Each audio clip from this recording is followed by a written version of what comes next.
Good evening, I'm John Dickerson. I'm Maurice Dubois. We start with a correction. That is what they call it when stocks are down 10% from their all-time highs.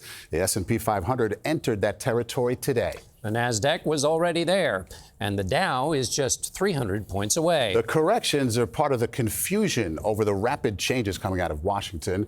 On and off tit-for-tat tariffs, federal job cuts, now including the post office, and the possibility of a government shutdown. Today, the commander-in-chief of the trade war threatened a whiskey rebellion.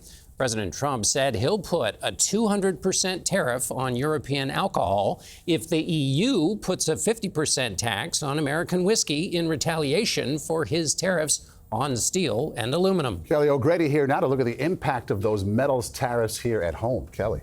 Well, those 25% tariffs on imported aluminum and steel are already in place and could impact industries you wouldn't expect. So we spent time with one New York-based craft beer maker who's figuring out how to manage these new costs when her expenses were already ticking up. So the three main things that are on our mind with imports right now are steel, which are all these tanks, aluminum for the cans, and the grain that goes into the beer. Leanne Darlin is a brewer based in New York. Tariffs are the latest challenge in her competitive industry. We're still growing, and we're very grateful for that, but the margins aren't wonderful. It's still a challenge. And what are some of those challenges? What keeps me up at night most is just the changing consumer preference towards alcohol. Other than that, just rising costs of everything. Darlin and her business partner have opened 5 Talea Beer Co. tap rooms in 4 years. The cost of aluminum in the last 5 years has increased by more than 30%. Grain costs 20% more, and steel is up more than 40%. And that's before tariffs. So aluminum costs represent 25% of the cost of a case of beer for us.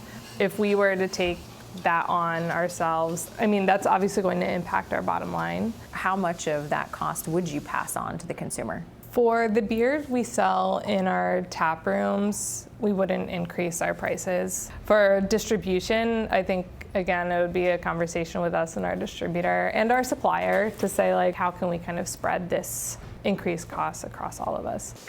Leanne Darlin later told us her costs could go up by $0.10 per can with tariffs on aluminum and grain. In an industry with tightening profits, though, she remains hopeful. How are you feeling about the economy overall right now? I think we will have a few years of not turmoil, but uncertainty. The great thing about beer is that historically it's been recession-proof. Kelly, since we're at the bar, President Trump has threatened a 200% tariff on European champagne and wine. And then today he said all of his tariffs, he's just going to keep going with it. Well, and that's exactly why you saw the markets drop so significantly. Investors don't like tariff turmoil. And by the way, neither do businesses. So that 200% potential retaliatory tariff on wine coming from the EU nations, I actually spoke with a small business owner. She imports wine, she sells it. And she says, look, I'm already dealing with the fact that people aren't consuming as much alcohol. And this is really going to hurt her. You know, does she stockpile? Does she pass that cost on to customers? Does she rotate out to importing from other regions? It's just so much uncertainty. And then speaking of uncertainty, the markets are dealing with that tomorrow. We've got the possible government shutdown and then consumer sentiment data coming out tomorrow as well. And that feeds into this cycle of uncertainty. So yes, the government shutdown, it can rattle markets a little bit, but that consumer sentiment, we already saw it drop. So what happens? Consumers spend less. Then CEOs, they say, well, consumers are spending less. And the Dollar General CEO said today, customers only have enough money for the basic necessities. That rattles markets, and then consumers have more anxiety. Even though inflation is getting better based on the data the last 2 days, it's just this vicious cycle. Truly is. All right, Kelly O'Grady, thanks so much.